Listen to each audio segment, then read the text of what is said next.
On the afternoon of September 17, the Russian military shelled Kostantinivka. This was reported by the correspondent of Suspilne. According to his information, the Russians shelled the city center. In two houses, windows were damaged by the blast wave. A woman who was on the balcony at the time of the shelling was injured. An ambulance took her away. Later, it became known about 8 injured residents of the city, including a 2-year-old child. This was reported by the press service of the Kostantinivka City Military Administration.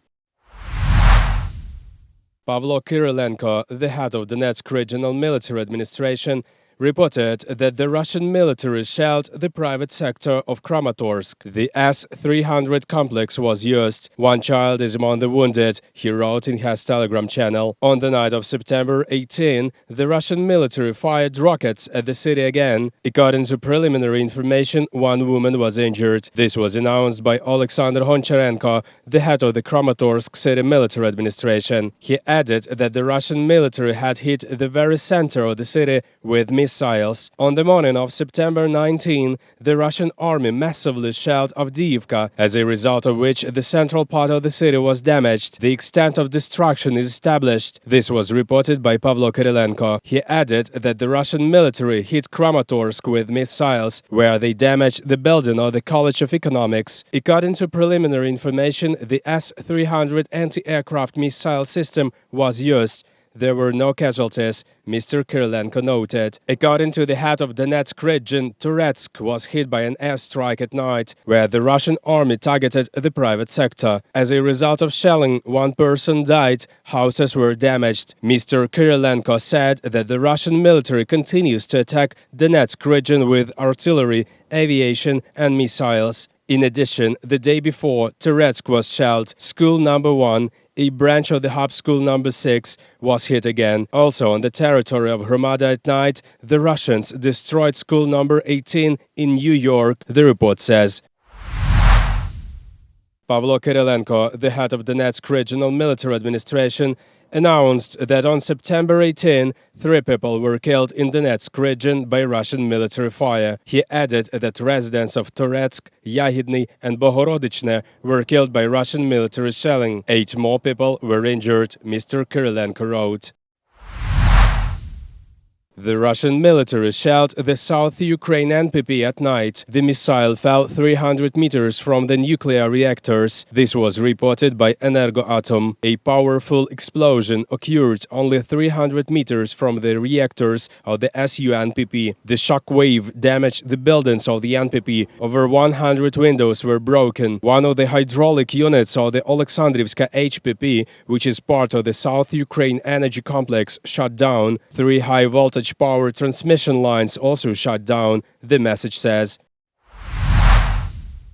City Mayor Alexander Sienkiewicz announced that around 11 p.m. on September 17, the troops of the Russian Federation once again shelled Mykolaiv. The hospital and auto garage cooperative were damaged. We are inspecting the area that came under fire tonight. It is already known that civilian infrastructure has been damaged. In particular, one of our hospitals and an auto garage cooperative, wrote the mayor. As a result of the shelling, 2 fires broke out on the territory of auto garage cooperatives in Mykolaiv. Previously, there were no casualties or injuries. According to the report of the Operational Command South, the Russian military shelled a residential area of Mykolaiv with Smerch rocket launchers. After midnight on September 19, Mykolaiv was again shelled. One of the rockets hit the yard of a private house. This was reported by Mykolaiv City Mayor Alexander Sienkiewicz. The outbuilding was completely destroyed in the house. In several residential buildings, windows and doors were broken, and the roof was mutilated. None of the residents were injured, the mayor wrote. As the mayor noted, about 300 meters of contact wire of the tram networks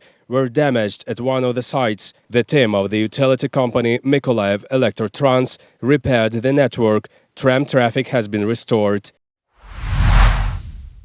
On September 17, the Russian army struck the city of Chuhuiv. An 11-year-old girl died from the shelling. The child died in the hospital, said the head of Kharkiv Regional Military Administration, Oleg Sinehubov. Another woman was injured after the attacks on Chuhuiv. Her condition is moderate, Mr. Sinehubov wrote. One of the rockets hit the private sector. Yevhen Vasilenko, the spokesman of the Regional Department of the State Emergency Service, told Suspilne. A household building caught fire there, a fire of 15 square meters. At least one more rocket hit the administrative building in the village of Kamyana Yaruha, Mr. Vasilenko said. The fire was extinguished in half an hour, rescuers reported. Preliminarily, the occupiers fired at Chuhuiv with S-300 missiles from the territory of Belgorod region of the Russian Federation, the regional prosecutor's office reported.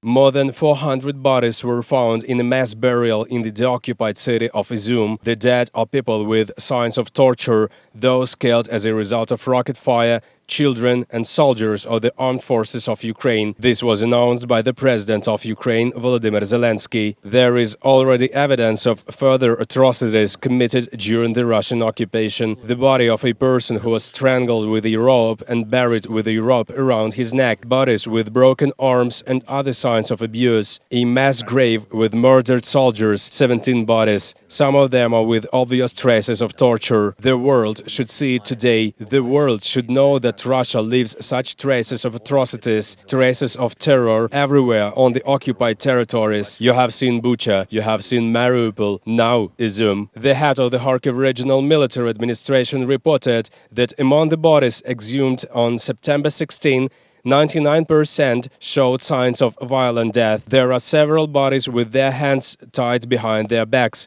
and one person is buried with a rope around his neck. Obviously, these people were tortured and executed. On September 16, investigators exhumed and took to experts 22 dead local residents and all 17 servicemen of the armed forces of Ukraine from the mass grave. Serhiy Bolvinov, head of the investigative department of the Kharkiv region police, said. The locals said that they buried people on their own after they found out that there was a dead person somewhere. They couldn't establish full names of some residents of Izum, so they signed with numbers. Our task is to establish who exactly died and how, he wrote. The exhumation of bodies in Izum may last almost 2 more weeks, Mayor Valery Marchenko said.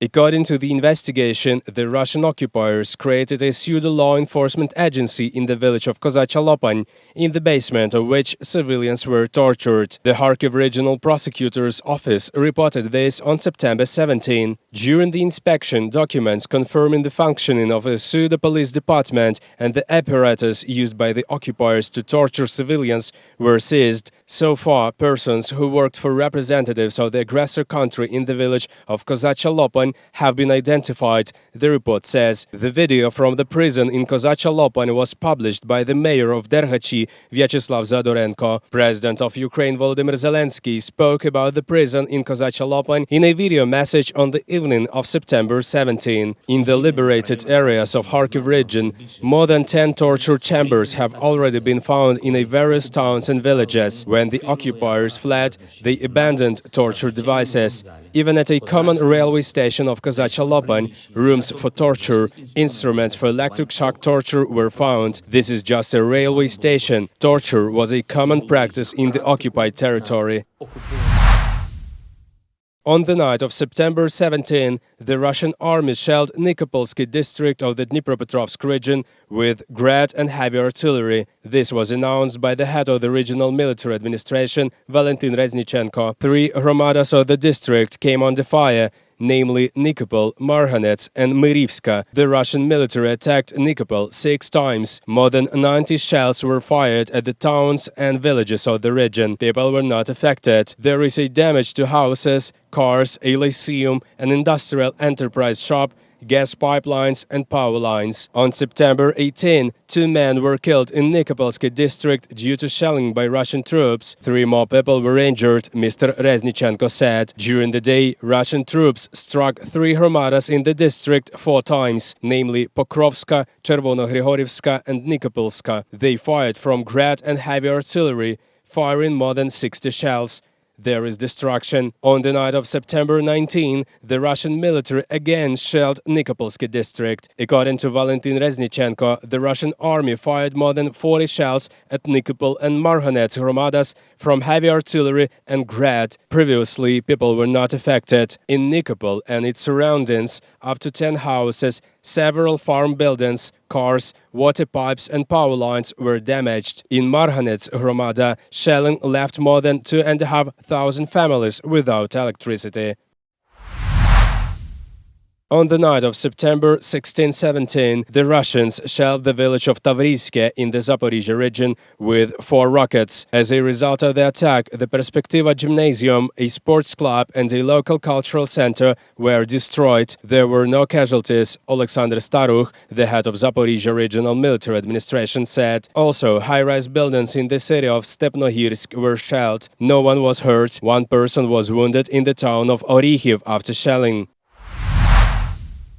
On September 19, the Russian military shelled a village near Zaporizhia in the Zaporizhia district. It is previously known about one injured person. Alexander Staruch, the head of Zaporizhia Regional Military Administration, announced this. Currently, one injured person is known. During that night and morning, September 19, the regional center also came under rocket fire. During the night, 8 rocket strikes damaged infrastructure facilities in Zaporizhia. After 5 o'clock in the morning, the rocket hit the area near the Dnipro River. The rocket attack was carried out on the territory of Shirokivska Hromada in Zaporizhia. This was confirmed by the head of the Hromada, Denis Korotenko. According to him, this is the first such case in the community. The hit was at the house of our peaceful residents. These are displaced persons from the Preobrazhenska Hromada, whom we took care of until this day and will take care of in the future. The injured woman is in the hospital with moderate injuries. She has no shrapnel wounds, says the head of the community.